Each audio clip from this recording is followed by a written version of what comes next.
everyone, welcome back to my channel So Little Time, and my name is Karen. So I hope you're all doing really well, and thank you very much for joining me today. Today's video is going to be all about my plans for the Dressmakers Ball. So I'm going to be attending the Dressmakers Ball on the 1st of October, which is taking place at the City Rooms in Leicester, and that's been organised by the lovely ladies Sarah and Freya at Crafty Sew&so, who are also based in Leicester. And this time, I think it's in its second year, I do believe, maybe second or third year that it's actually taken place. It has been delayed slightly due to the COVID restrictions that we had over the past few years. And so I'm so excited that it is back. The first year that I attended it, which was back in 2019, I had an absolute marvellous time. Really did enjoy it. And I really enjoyed the challenge of making my dress. So as you'll see here, I am wearing the dress that I made for the ball that I went to back then, and I did push myself out of my comfort zone to make this dress because at the time I hadn't really made that many dresses in my dressmaking journey. I had been sewing for a number of years since I was 30, but dressmaking wise at that time I hadn't been sewing for myself for as long. So yeah, I really did push myself out of my comfort zone with it, and I borrowed my friend's dressmaker's dummy at the time as well, which really did help. So the dress I'm actually wearing is a McCalls pattern. I can't actually remember the number of it, so I will put it across the bottom of the screen just in case you are interested. And also I managed to pick up this little fluffy cardigan, which I think was originally from Monsoon, from my local charity shop, and it just happened to sort of contrast really nicely with it, as it is quite chilly in October, so it was nice to just have that little layer, but I'll take it off as it is quite warm today.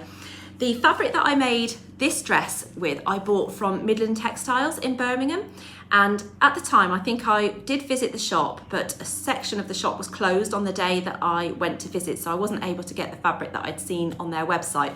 So in the end, I ordered it off their website. I think it was actually through eBay, and got it. And I can't actually remember the type of the fabric, what it is called. I will put it across the bottom of the screen if I can remember, but it was really nice to work with. It's quite stiff, but it's a very lightweight fabric. And then I fully lined the dress, but I had quite a problem lining it because the fabric I chose for the lining was heavier, so I should have chose something of the same weight as the outer.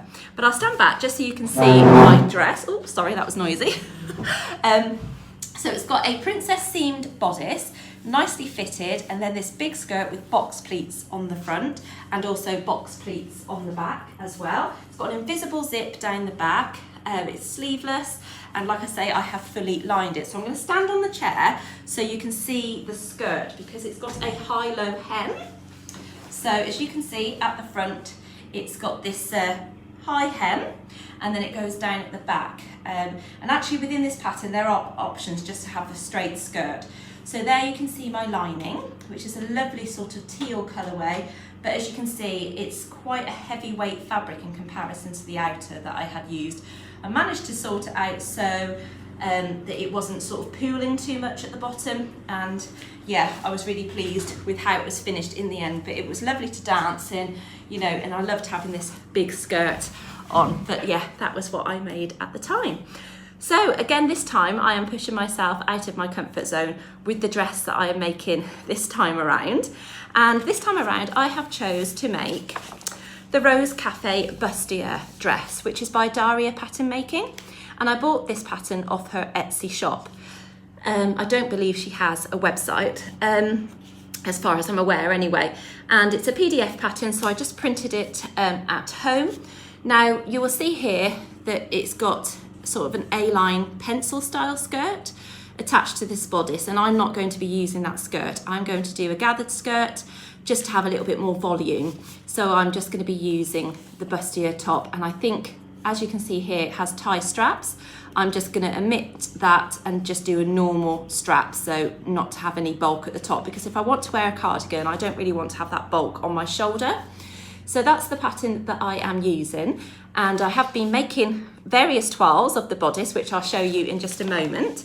But first of all, I'll just let you know what the pattern sizes are of this pattern, because it has been updated since it was first released. I think initially it came in sizes like small, extra small, medium, large, and that kind of thing, but now she's done it so it's in sizes, and it has cup sizes as well, so it's like specific sizes, you know, dress sizes and that kind of thing. So for the size range, it goes from a US 0 through to a 20, which is a European 32 to a 52. Then it gives you the underbust measurement, waist and hips. So it doesn't actually give you your bust across here. So I measured my underbust and it put me in between a size 8 and a 10. And my waist and hips put me in the size 10. So I thought I would try the size 10 bodice first, because the good thing about this is that you can actually print off just the size that you need. So it does have layers, and also just the cup size that you need. So to determine your cup size, it tells you how to do that. So there is a section on how to measure yourself, both for the bodice size and your cup size, so you can mix and match, which I think is absolutely brilliant, because obviously not all of us have the same cup size if you are the same dress size as such. So for me, I kind of fell in between a size 8 and 10 bodice, and then for the cup, when I measured myself, I was sort of measuring myself at a size F, and I thought, I don't think that's right, you know, I'm a C cup in a normal bra. So I actually had a day at Crafty Sew&so to start the toile of my Bustier top, and Sarah kindly measured me to see what I would be in a normal sort of dress size for cup size, if that makes sense. And I was coming out as a B/C cup for standard dressmaking patterns. So I said, well, I'm definitely not going to be an F cup then. So I remeasured myself and I decided to try out this, just going with the C cup and seeing how that was going to work out. So I just used some fabric that I'd already got in my stash just to literally have a practice, and this was the first one that I made. So you'll recognise this fabric. It was from Felicity Fabrics. They don't have it in anymore, unfortunately. But this is basically how I made it. Now, the way I've inserted the cups here is not how you insert it on the finished garments. I literally just sewed it in using a 3/8 of an inch seam allowance, as you can see there, purely just to test the size. So I wasn't going to go all full hog and sort of insert them as you do when you do the finished garment. You put them in sort of after you've lined the bodice, and I didn't really want to line this, you know, I just wanted to get a rough fit basically. Now it all comes with little panels, so actually it's a really, really easy construction and a really easy sew, and there is a full tutorial on YouTube that you can follow along, that she has added onto YouTube, and it's really, really easy to follow, so you can kind of pause that as you go along. It's really good. I did use that because there is also another video alongside it, which is a hack of how to make this more of a corset style, where you can put boning in, underwires and foam cups, just to give you that more of a structured look. So this was the C cup with the size 10 bodice, and when I finished it as like this, I popped it on and Sarah pinned me in at the back, and it was a fairly good fit, but the cups weren't quite sitting around the bottom of my bust area, and I had quite a bit of excess at the side, and so Sarah kind of pinched it in to see how much excess I had. So then I decided to recut another bodice and another cup size. So I ended up going down to the 8 size bodice, and then I printed off the E cup. Now the reason I went up from a C to an E was because I thought initially that I would be adding in some foam cups just to give me a little bit more stability and underwires and that kind of thing. So I thought if I went up only one size, perhaps that wouldn't give me enough room for the foam cups to be inserted, as well as my boob or boobs. So I ended up doing the D cup with the 8 bodice. So I tried that on, and again, Sarah kindly pinned me in, and the cup size was actually way too big. It just came round too far around sort of my side area. And so then that was as far as I'd got at the day when I was at Crafty Sew&so. And I will just quickly show you the pattern pieces actually, just so you can see that it comes in panels like this, you know, that you piece together. This one's cut on the fold, which obviously creates the cup there, and that one as well. And then for the actual cups itself, it's like 2 pieces. So I think you have to, it goes up this way. So there are notches on there, and you obviously line those up, and then this piece goes over the top. So it's a 3-part cup. And I thought that was really nice because it does obviously give you the option then to alter as you see fit to your breast size. So that was as far as I got, like I say, at Crafty Sew&so. So I did the E cup and the C cup and neither of those were right. However, the size 8 bodice was perfect. So then I came home and decided to make up another one. So this one is I think it's the D cup, is that right? Actually, yeah, so this is the D cup again, but this time I bought some foam, which I bought from the English Couture company who are based in Leicester, actually in my old village. Annoyingly, their shop, I think you can only go in by appointment, so you do have to order online. I used to live in the village and they did used to open on a daily basis, but I think the footfall of people, there wasn't many people going in, so they just do it by appointment now. And they sort of specialise in bra and corsetry and that kind of thing. So I bought the foam from there. I also bought some underwires and I thought I would try out doing underwires and foam cups. So this is the D cup with the foam cups in, and I have stitched those as per the instructions on the YouTube video. So you zigzag them together so you don't overlap them like a seam allowance. You have to literally place them together and zigzag it that way. So you cut the foam pieces without parts of the seam allowance on. So you can see the seam allowance is included there. And then you cut off certain sections. You don't cut off the underwire bit, you just cut off the other edges. So you're creating a smaller cup, but because you're not overlapping them, you need them to be those sizes. So I inserted those and did the size 8 bodice again. So this is the D cup. And when I tried that on, I also put some like fake straps on just to sort of give me an idea. And then when I pop those on, although it looks okay when I'm holding it up to you, when I tried it on with just my bra on underneath, it just wasn't fitting right. It was standing proud in between my bust here, and also the cups weren't sitting flush across the top of my chest there. So I perhaps would have had to have taken a section out at the top. It was just making it stand a bit more proud with the foam in. So in hindsight, I was actually getting a better fit with just without the foam in, to be honest. So then I tried it with the underwire. So I made a bit of a bodge job here just to sort of make an underwire casing, because I bought some proper casing to put underwires in, but I didn't want to use that because I wanted to save it for the official version. So I popped the underwire in there, and then it actually made it even worse. It made it, because it obviously makes the cup more like this, because the underwire is actually, the way it's curved, it brings the cup, molds it round a little bit more. So that just made it stand even more proud. I had it it was sticking up like that, which just wasn't right. And so I was starting to feel a little bit disheartened with the fitting process, because I felt quite confident about the fact that I'd found sort of the fit when I was at Crafty Sew&so, but then when I started faffing about at home and adding these extra bits, that I thought, oh, it's not working for me now. The cup shape just didn't seem to be right for me. And also I decided I didn't want to add boning into my version of this dress because I didn't want to feel uncomfortable, and I just wanted it to be a little bit more soft. So I decided that it was just going to be foam cups and underwires, or just foam cups, one or the other, but not boning. So then I had numerous video calls with Angela from Devon Threadtail, and she's been helping me with my fitting as well. So then I decided to make up another size 8 bodice with the D cups, and I said, right, I'm not going to put foam in this time, I'm just going to try it with the underwire. And I had success, finally. So it just, I think, basically I didn't need the foam because I do have a bust.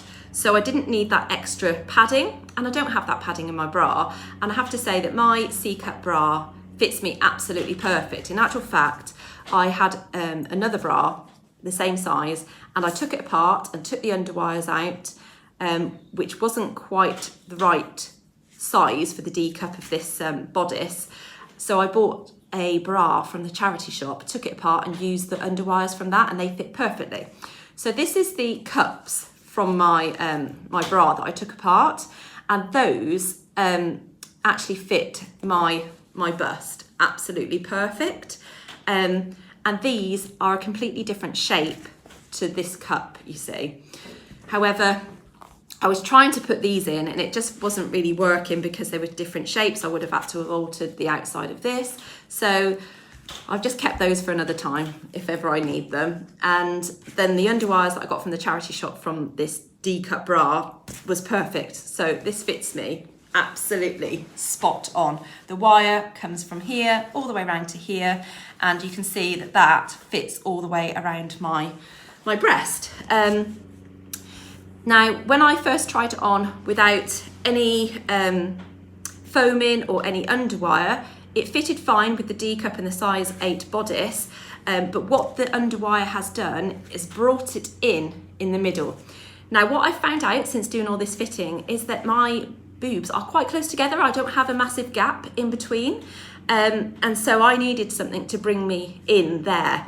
So with the underwire being in this, it brings it in. It won't show it properly now because obviously I've got this dress on and I've got my bra on underneath, but it brings it in, not all the way, but enough for me. And I am planning to wear this dress with a normal bra, and it's absolutely fine with the underwires on top of the underwires of my bra. It's absolutely fine. So that is how I've managed to come and get the fit right, finally. So I'm really happy that my toile has worked, but I am just going to do one more toile of this bodice, but I'm going to do it as per the instructions this time. I'm going to fully line the bodice itself. I'm going to then attach the casing, which is where you put the underwire in, and to actually basically make the top up as if I was doing it for real. So I'm going to just do like one more toile of it in the official fabric. Also as well, it does tell you to interface all of the pieces, so I will do that. And what I have got is some heavy sewing interfacing, so I think that would be perfect. So I think that would work, although that is fairly stiff. But I do also have upstairs is some interfacing, knit interfacing, which you would use for coats and that kind of thing. So that might work as well. So I just think then it will give it a little bit more stability, because the fabric that I'm using is a little bit more drapey than this one. And then I'll obviously be lining it as well. So that was my fitting escapade. It definitely pays to do toiles on sort of bodices that you're not used to making. I mean, I've never made a corset style sort of bustier top, so this was all new to me, using cups and all that kind of thing. And I did scroll the hashtag for quite a number of days trying to see what size people had made, and I did actually contact a lady who had made a very similar dress to how I'm going to be sewing mine, and I asked her how she'd got on with the cups, and she said she'd just added foam cups, I think it was, and no underwire. But she said that next time she would probably add underwire, but she said it did stand proud on her as well, so she ended up safety pinning it to her bra that she wore. So I thought that was quite interesting, and I know a number of other people have done many toiles to get the fit right on this bodice, so it's probably one of those patterns that won't fit you straight out of the packet. You may have to faff about with it, but it's great that you have all of those sort of cup sizes and bodice sizes available to you, so you can mix and match, which is great. So onto the official fabric then. What am I going to be making it in? So I had been scrolling the internet because I had an idea of how I wanted to make this dress. I knew that I wanted to make it with a lace overlay, and then I wanted to add a gathered skirt to just have that more volume around that area. So I'm going to be making it like a knee length kind of skirt length, and the fabric that I've got for underneath the lace I have been gifted by Minerva in return for a blog post, as I am part of their brand ambassador program. And I just saw this fabric and thought, I hope this is going to be the right colour, because I'd already purchased the lace from them. So this is the fabric for underneath the lace. It's a crepe back satin, and it's in a colourway which is called Old Gold, and I was really worried that it was going to turn up and be browner than I wanted, but actually it's the perfect colour. It's not a colour that I would usually go for, but the lace is quite bright, so it's going to go really nicely with that. It's really nice weight, this is, and it's got that lovely drape to it, as you can see, and movement to it, but it's going to be really easy to work with, because although it's a satin, on the back it is matte, so it's not going to be too slippy to work with, and because it's got that weight behind it, you know, it's not all flimsy, it's not like a viscose, it's going to be fairly easy to work with, I think. And also because I'm going to be lining the bodice, using that against the lining is good because it's not going to slip around. So I'm over the moon with this fabric, and it's a bit like a champagne kind of colour. Yeah, I'm really pleased with that.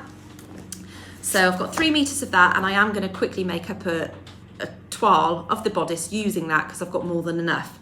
Then I've got this beautiful, excuse me, lace for the overlay of it. So I'm going to have it obviously on the bodice.